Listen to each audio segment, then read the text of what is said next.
హరిః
గురుర్బ్రహ్మా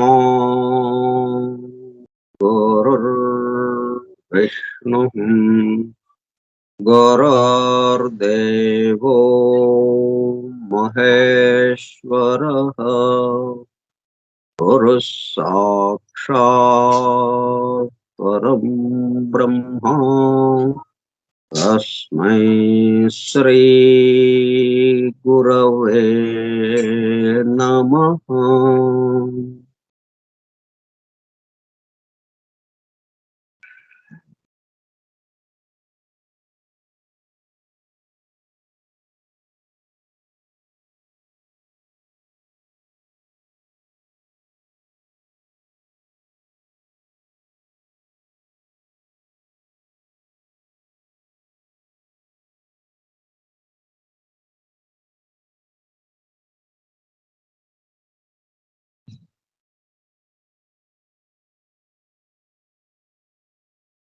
వాసుదేవ హల్లెలూయా.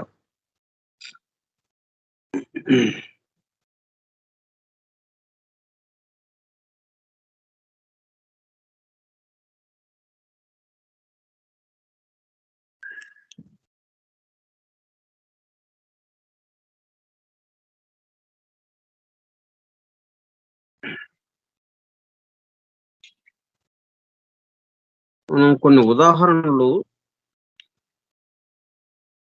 కొన్ని సంఘటనలు, కొన్ని సన్నివేశాలకి సంబంధించి, కొన్ని పదాలకి సంబంధించి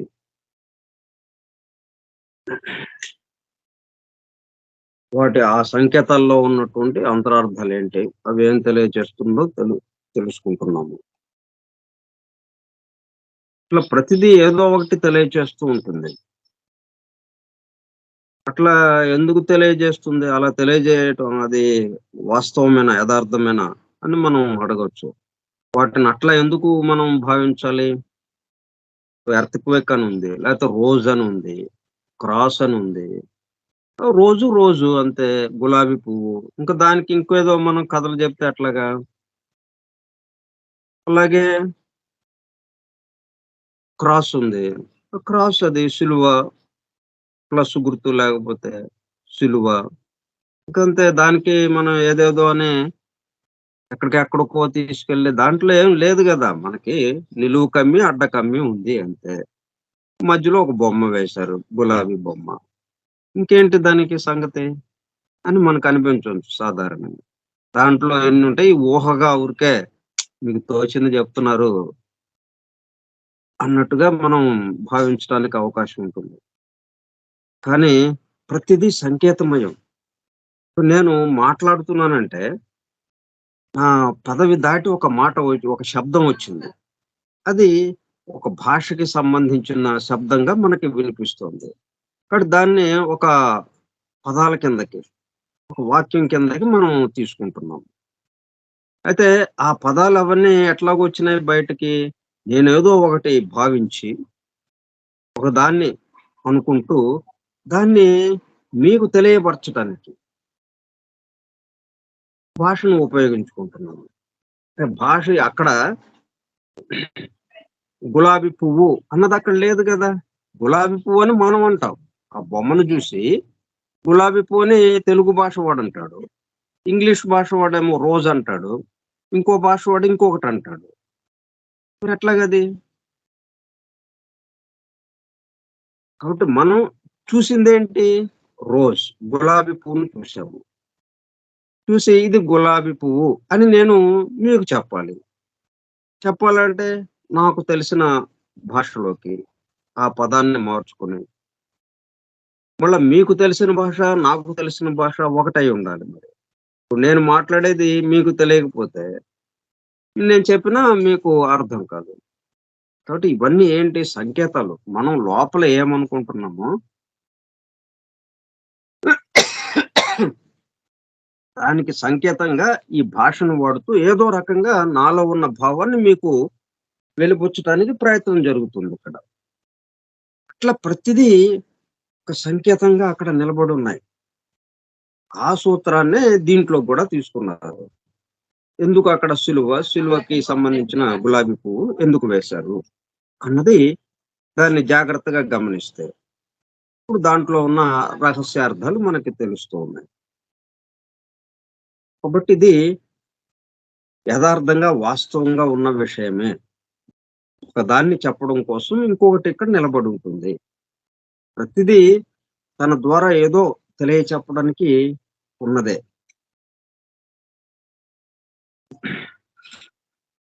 మనం బట్టలు వేసుకున్నాం.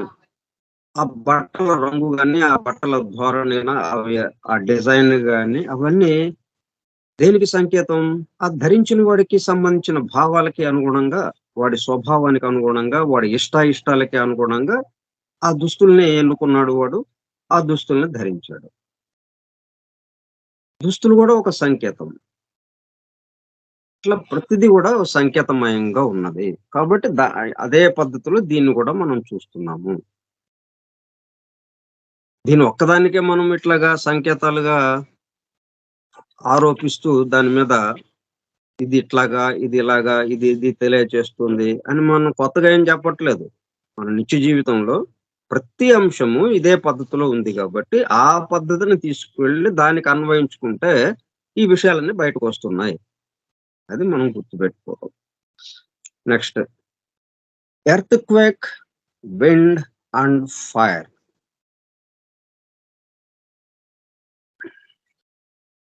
ఇక 3 రకాలుగా చెప్పాడు.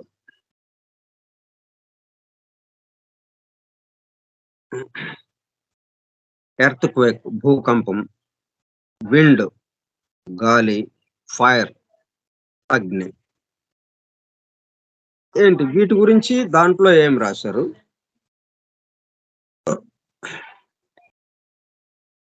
అంటే ఏలియా మనకేం చేశాడు? కొండ పైకి ఎక్కాడు. కొండ శిఖరానికి చేరాడు. Elijah for example had need of the council of the lord and a voice said, go forth and stand upon the mount before the lord.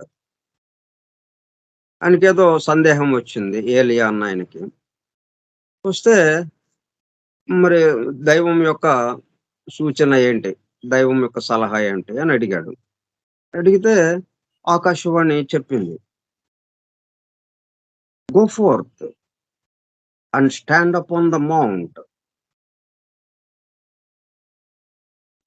పర్వత శిఖరం ఎక్కు. పర్వత శిఖరాన్ని అధిరోహించు. శిఖరం పైకి చేరు.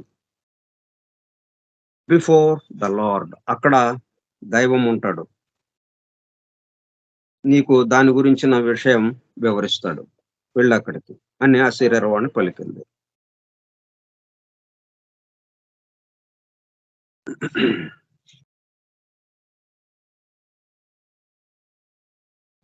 ఆ ఏలియాకి సంబంధించింది ఇంకా in the story of Elijah, illumination was preceded by an earthquake, rushing wind and fire. అంటే ఈ 3 ఏదైతే చెప్తున్నారో భూకంపము, గాలి, ఫైర్ అగ్ని. ఈ 3 తర్వాత, ఈ 3 అతను దర్శించిన తర్వాత, 3 అతను అనుభవించిన తర్వాత వీటిని చూసిన తర్వాత అప్పుడేమైంది ఆయనకి? ఇల్యూమినేషన్.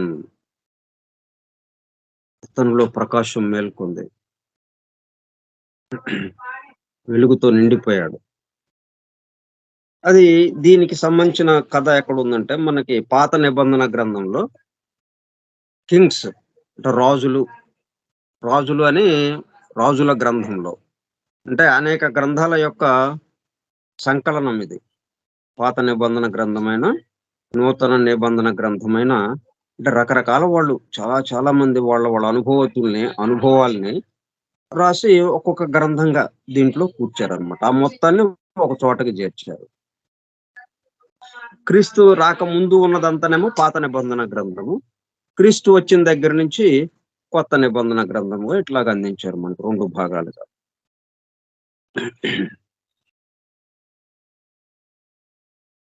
ఫస్ట్ కింగ్స్ మనం చూద్దాం. మొదటి రాజులు.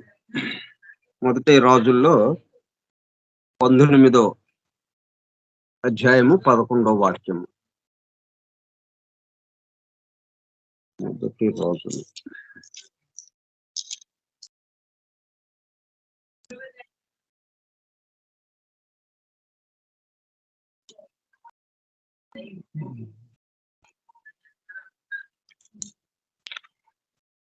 రాజులు మొదటి గ్రంథము 11.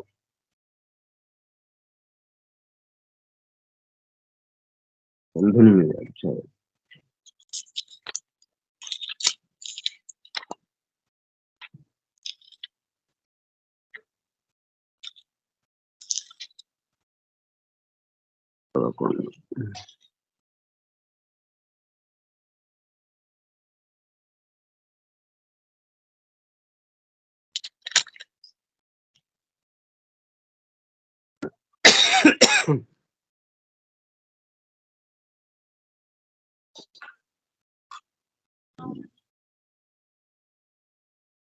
యెహోవా వాక్కు అతనికి ప్రత్యక్షమై, ఇతను అక్కడ ఉన్న ఒక గుహలోనికి చేరి బస చేశాను. యెహోవా వాక్కు అతనికి ప్రత్యక్షమై, ఏలియా, ఇచ్చట నీవేమి చేయుచున్నావు అని అతనిని అడుగగా, అతడు, ఇశ్రాయేలు వారు నీ నిబంధనను త్రోసివేసి నీ బలిపీఠములను పడగొట్టి నీ ప్రవక్తలను ఖడ్గము చేత హతము చేసిరి. సైన్యములకు అధిపతియు దేవుడునగు యెహోవా కొరకు మహా రోషము గలవాడనై నేను ఒకడును మాత్రమే మిగిలి ఉండగా వారు నా ప్రాణమును కూడా తీసివేయుటకై చూచుచున్నారని మనవి చేసింది. అందుకైన నీవు పోయి పర్వతము మీద యెహోవా సముఖమునందు నిలిచియుండుము అని సెలవిచ్చాను. అంతటా యెహోవా ఆ వైపున సంచరింపగా బలమైన పెనుగాలి లేచెను. విండ్, బలమైన పెనుగాలి. యెహోవా భయమునకు పర్వతములు బద్దలాయెను, ఎర్త్‌క్వేక్. శిలలు చిన్నాభిన్నములాయెను. కానీ యెహోవా ఆ గాలి దెబ్బ యందు ప్రత్యక్షము కాలేదు. గాలి పోయిన తరువాత భూకంపము కలిగెను. కానీ ఆ భూకంపమునందు యెహోవా ప్రత్యక్షము కాలేదు. ఆ భూకంపమైన తరువాత మెరుపు పుట్టెను గాని ఆ మెరుపునందు యెహోవా ప్రత్యక్షము కాలేదు. ఫైర్, అగ్ని, నిప్పు, వెలుగు. మెరుపు ఆగిపోగా మిక్కిలి నిమ్మళముగా మాటలాడు ఒక స్వరము వినిపడను. ఏలియా దాని విని తన దుప్పటితో ముఖము కప్పుకొని బయలుదేరి గుహ వాకిట నిలచెను.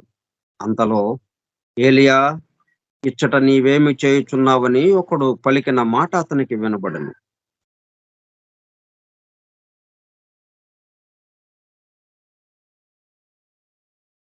ఇశ్రాయేలు వారు నీ నిబంధనలను త్రోసివేసి నీ బలిపీఠములను పడగొట్టి నీ ప్రవక్తలను ఖడ్గము చేత హతము చేసిరి.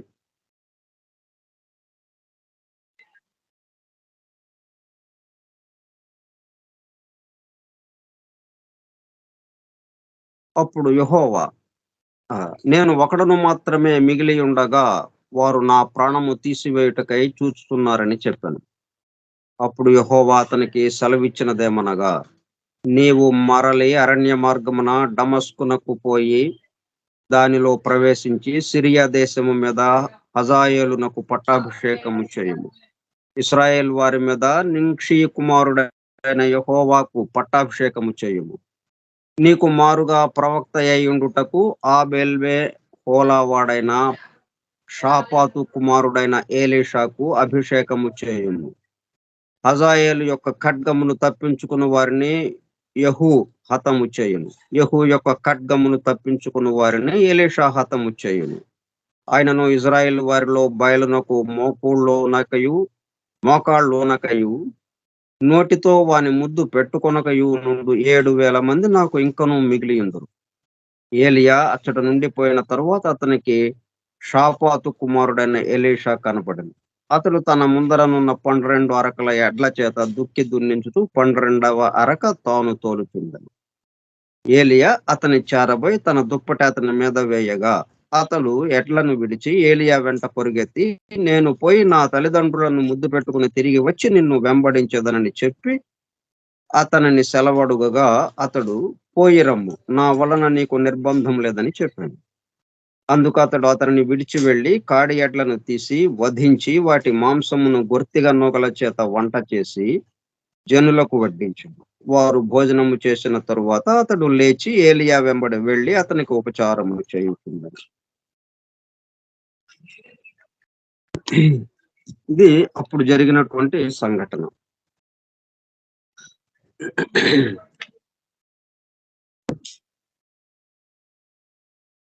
ఇది ఏంటి తెలియజేస్తుంది మనకి?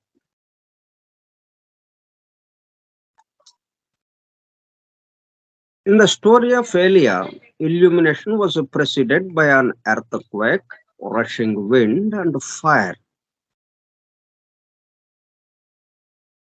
ముందుగా అతనికి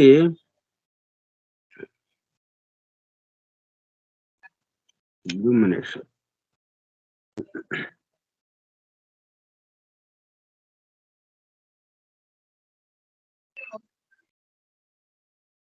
ఆ వెలుగు కనపడలేదు ముందుగా. తర్వాత ఎప్పుడు కనపడింది? ఆఫ్టర్ ప్రెసిడెడ్ బై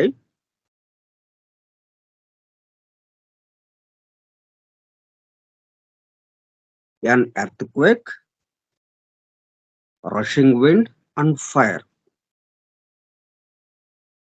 ఎర్త్క్వేక్ అంటే భూకంపం. భూకంపాలు ఎందుకు వస్తాయి? A concussion of the earth due to internal quake. వణుకు, భయంతో కంపించటం, ఊగిపోవటం. ఇగ్నియస్ ఫోర్సెస్, ఆ భూమి లోపల ఒత్తిడికి ఒకదానికొకటి అంటే పలకలతో నిండి ఉన్నది. లోపల భూమి అడుగు భాగం అంతా, భూమి లోపలి భాగము పలకలతో నిండిపోయి ఒకదానికొకటి ఒరుసుకుని, ఒకదానికొకటి ఢీ కొట్టి, ఆ ఒత్తిడికి అవి మార్పు చెంది అవి కదిలేటప్పుడు కల్లా భూమి పై భాగం కూడా కదలటం జరుగుతుంది. దాన్ని భూకంపం అంటాం మనం. భూమి వణకటం. మనలో కూడా అటువంటి వణుకు. సరే, ముందు దీని గురించి కూడా చెప్తాడు ఇప్పుడు. అట్లాగే రషింగ్ విండ్, పెనుగాలి, తుఫాను గాలి, అత్యంత వేగంతో వీస్తున్న గాలులు. తర్వాత ఫైర్, పెద్ద మెరుపు మెరిసినట్టుగా. అగ్ని, నిప్పు. అంటే పంచభూతాల్లో ఒకటి, మౌలిక తత్వానికి సంబంధించింది ఆ నిప్పు. నిప్పు అంటే పెద్దగా మెరుపు మెరవడం.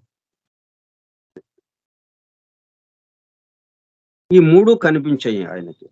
ఈ మూడు కనిపించిన తర్వాత అప్పుడు ఇల్యూమినేషన్, ఆ ప్రకాశము, ఆ వెలుగు అంటే ఆ దైవము అతనికి ప్రత్యక్షమయ్యాడు అన్నట్టుగా ఇక్కడ చెప్పబడింది. అంటే దైవము ప్రత్యక్షం అవ్వాలంటే, దైవం పట్ల మనము మేల్కొనాలంటే ముందుగా ఈ మూడు సరవ్వాలి అని. సెట్గా ఇవి గందరగోళంగా ఉన్నటువంటి ఆ లోపల ఒత్తిడికి, ఆ ఒత్తిడంతా తొలగి, వణుకు అంతా తగ్గి, భూమి యొక్క భూకంపము వణకటం, అది తగ్గటం. రెండోది పెనుగాలి, తుఫాను గాలి. అది నెమ్మదించటం. అంటే మనలో ఉన్న ఉద్వేగాలు, ఆవేశాలు ఇట్లా వీటికి సంకేతంగా అన్నమాట. మనలో నెమ్మదితనం వచ్చిన తర్వాత, ఇప్పుడు ఆయన దర్శనమిస్తాడు. The earthquake is a symbol of the purely physical state of consciousness. అంటే ఆ ప్రజ్ఞ యొక్క భౌతిక స్థితి, స్థూలంగా ఉండే స్థితి, దాన్ని తెలియజెప్పడానికి మనకి ఎలాగా వాళ్ళు ఉన్నదున్నట్టు చెప్పారనుకోండి. యథార్థంగా ఆ ప్రజ్ఞ యొక్క కాన్షియస్‌నెస్ యొక్క స్థితిని ఇదిగో ఇలాగా ఉంది. భౌతిక స్థితి, ప్రజ్ఞ యొక్క భౌతిక స్థితి ఇలా ఉంటుంది అని దాన్ని వర్ణించారనుకోండి, మనకేమీ అర్థం కాదు. మనకి చుట్టూ తెలిసిన వాటితో కలిపి వర్ణిస్తే, ఓహో! ఇట్లా ఉందన్నమాట ఇది అని మనకు కొంత గ్రహించటానికి వీలవుతుంది. అందుకని వీళ్ళేం చేశారు, ఫిజికల్ స్టేట్ ఆఫ్ కాన్షియస్‌నెస్, ప్రజ్ఞ యొక్క పూర్తిగా స్థూల స్థితి.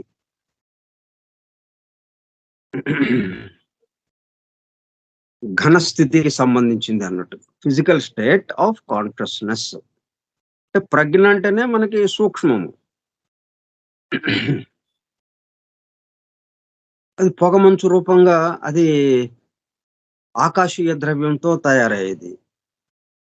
ఇది కానీ భూలోకానికి వచ్చేటప్పటికల్లా ఆ ప్రజ్ఞ సోలిడిఫై అయ్యి పూర్తిగా స్థూలానికి వచ్చిందది. అటువంటి స్థితిని మనము ఎర్త్‌క్వేక్‌తో పోలుస్తున్నాం. అంటే ఎర్త్‌తో పోలుస్తూ దాంట్లో జరిగిన విషయమేంటో ఎర్త్‌క్వేక్‌తో మనం పోల్చామన్నమాట. And of the instability and impermanence of the physical world. మరి భూమి, ఈ స్థూల జగత్తు ఇవన్నీ ఇంపర్మనెంట్. శాశ్వతంగా ఉండేవి కావు. ఎందుకంటే కొత్తగా కట్టుకున్నదిది. కాల పరిమాణము చాలా ఎక్కువుండొచ్చు. కానీ ఇది గూడా జన్మించింది. గ్రహాలు లేని టైంలో, సూర్యుడు ఒక్కడే ఉన్న టైంలో, సౌర కుటుంబము తయారవుతున్న సమయంలో అది జన్మించింది. తయారైంది. భూమి తయారైంది. భూగ్రహం. ఆ భూమి అంటే భూస్థితి అంటే ఆ స్థూలమైనటువంటి స్థితి తయారైంది. కాబట్టి అది ఎప్పుడుకో అప్పటికి అది కనుమరుగైపోతుంది. నాశనం అయిపోతుందది. కాబట్టి అది ఇంపర్మనెంట్. అశాశ్వతంగా ఉండేది. శాశ్వతంగా ఉండేది కాదు. అట్లాగే ఇన్‌స్టెబిలిటీ అంటే అస్థిరత్వంగా, చాంచల్యంతో కూడుకొని ఉన్నది. ఒకే ఇదిగా లేకుండా మార్పులకి గురవుతూ, పరిమితత్వంతో ఉన్నది ఈ ఈ ఈ స్థూల జగత్తుకి సంబంధించిన ఏవైనా కానీ. అట్లాగే కాన్షియస్‌నెస్ దాని స్థితి కూడా ఇంకా అట్లాగే ఉంటుంది. Physical state of consciousness. అది దేన్ని తెలియజేస్తుందిక్కడ? ఎర్త్‌క్వేక్. అంటే ఎంతో ఆహ్, వణకటం.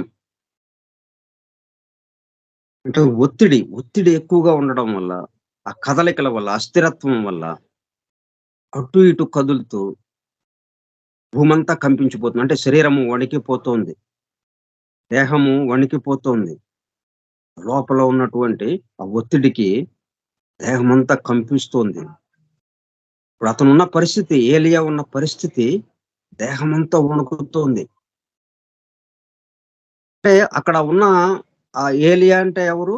ఈ మొత్తం విశ్వానికి సంబంధించినటువంటి స్థూల పదార్థానికి ప్రతీకగా ఈ భూలోకానికి సంబంధించింది ఏదైతే ఉందో, భౌతికానికి సంబంధించింది ఏదైతే ఉందో, దానికి ప్రతినిధిగా అక్కడ అతన్ని పెట్టారు. ఈ మొత్తం దీని గురించి మనకు వివరించాలంటే, వీటిని ఇట్లా నేరుగా వివరిస్తే మనకు అర్థం కాదు గాబట్టి, ఒక మనిషిని అక్కడ పెట్టి, అతను ఎట్లాగా ఉన్నాడు అతని పరిస్థితి? అతనికేమి కనపడ్డాయి అతనికి? అతనికేం కనపడుతున్నాయి? అతనిలో ఉన్నవే గదా! బయట కనపడేది. అతను వణికిపోతున్నాడు. భూమి కంపిస్తున్నట్టు అయింది. కాబట్టి ఎర్త్‌క్వేక్ అంటే physical state of consciousness and of the instability and impermanence of the physical world. So, మనం ప్రస్తుతం ఉన్న స్థితి ఆ పద్ధతిలో ఉంది. అందువల్లే ఆ దైవ వెలుగు, ఆ దైవాన్ని మనం దర్శించలేకపోతున్నాం. రెండోది, also symbolised by the sand upon which a house must not be built. అలాగే ఎర్త్‌క్వేక్ భూమి కంపిస్తుంటే దానిపైన ఇల్లు ఎలాగ నిర్మించగలము? దానిపైన మనం ఎలా నివాసం ఉండగలము? అట్లాగే శాండ్ మీద. శాండ్‌కి కూడా అది సంకేతంగా. శాండ్ మీద ఇల్లు కట్టలేము. ఇసుక మీద ఇల్లు కడితే అది ఎప్పుడైనా కూలిపోవటానికి అవకాశం ఉంది. A house must not be built. కాబట్టి ఇసుక మీద మనం ఇల్లు కట్టలేము. ఇది ఎర్త్‌క్వేక్ మనకి అంటే ఈ విషయాలన్నిటిని మనకి చెప్పడం కోసం ఎర్త్‌క్వేక్ భూకంపము అనే పదాన్ని ఉపయోగించారు. భూకంపము అనే విషయాన్ని మనకి విషయం ద్వారా ఇవి చెప్పడానికి ఎర్త్‌క్వేక్ వచ్చింది. అతను బయలుదేరదాం అనేటప్పుడు కల్లా కొండ శిఖరం మీదకి బయలుదేరదాము అనుకున్నప్పుడు ఎందుకంటే ఆకాశవాణి ఏం పలికింది? ఆకాశవాణి "నువ్వు కొండ శిఖరం పైకి వెళ్ళు. అక్కడ దైవంతో మాట్లాడు నువ్వు. దైవంతో సంభాషించు. నువ్వు ఏం చేయాలో ఆయన చెప్తాడు" అని గదా! ఆకాశవాణి అశరీరవాణి పలికింది. ఆ కొండ గుహ నుంచి బయటికెళ్దాం అనుకున్నాడు. కానీ ఎర్త్‌క్వేక్ బయట భూమి కంపిస్తోంది. అంటే ఇతని పరిస్థితి అలాగా ఉంది. తర్వాత the rushing wind refers to the disturbed state of the emotions. Rushing wind ఒకటి వచ్చింది. భూకంపము నెమ్మదించింది. అంటే అతనిలో ఆ శరీరం వణకటం, ఆ సంఘర్షణ లోపల అది నెమ్మదించింది. ఇక బయలుదేరదాం అనుకున్నాడు. పర్వాలేదు బయలుదేరదాం అనుకున్నాడు. కానీ వెంటనే రషింగ్ విండ్ పెనుగాలి, తుఫాను గాలి, ప్రచండమైన వేగంతో వీస్తున్నటువంటి గాలి. ఇంకా గాలికి ఏది ఆగట్లేదు. మొత్తం కొట్టుకుపోయి ఎగిరిపోతా ఉన్నాయి. గాలి కొట్టుకుని పోతున్నాయి.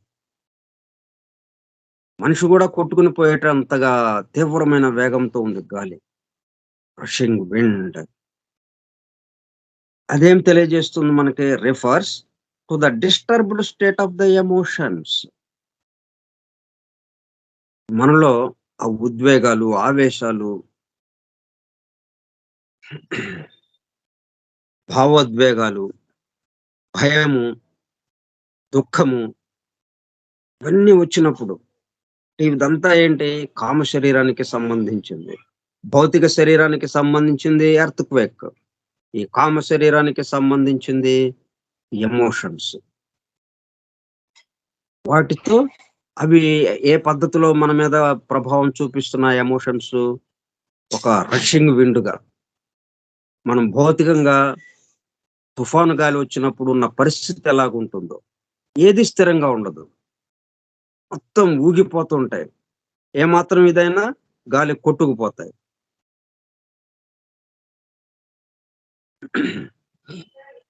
పెద్ద శబ్దంతో గాలి ఈలలు వేస్తుందన్నట్టుగా పెద్ద పెద్ద శబ్దంతో అలాగా గాలి వీస్తూ ఉంది. అట్లాగా ఆ మాదిరిగా ఎలాగైతే ఉంటుందో, ఆ మాదిరిగా ఈ లోపల అంటే ఇదంతా ఎక్కడ జరుగుతోంది?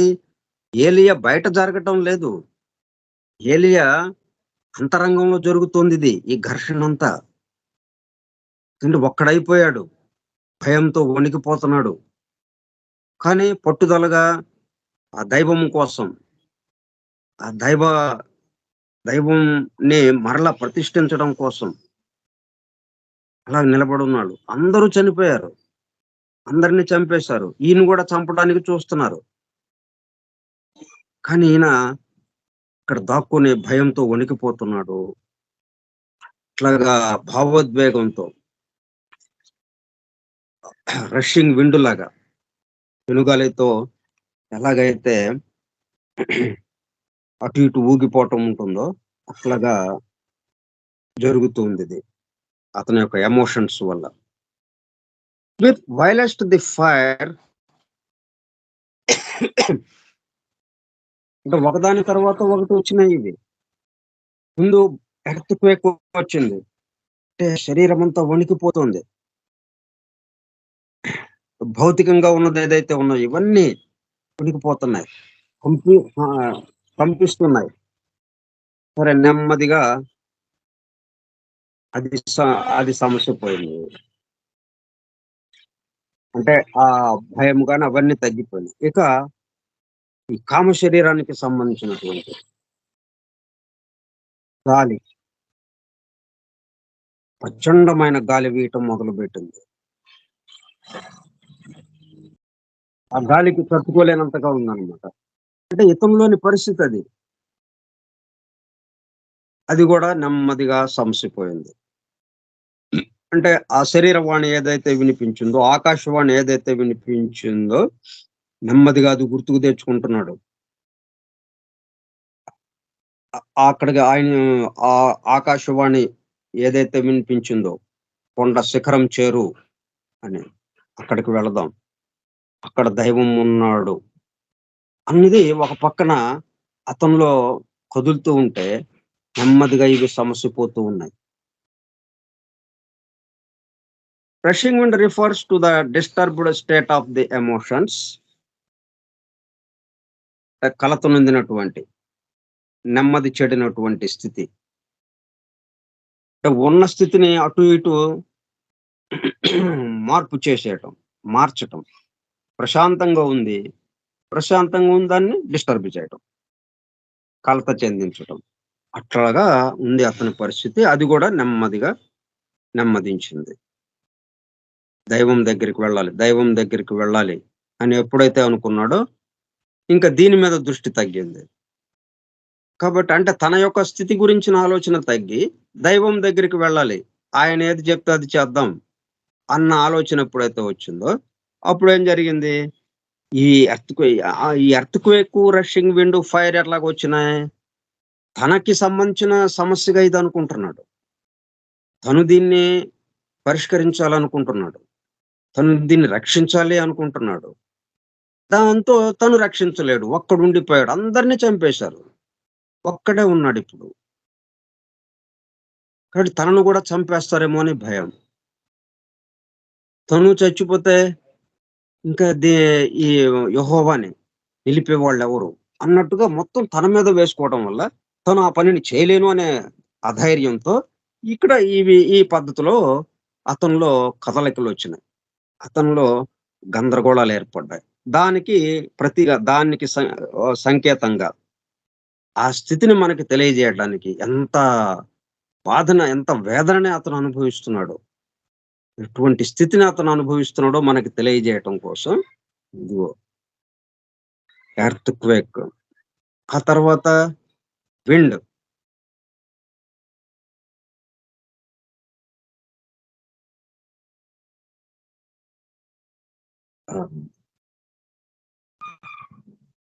ఇంకా fire. A fire and violence to the fire in one meaning represents the restless and disruptive activity of the critical, analytical and prideful mind.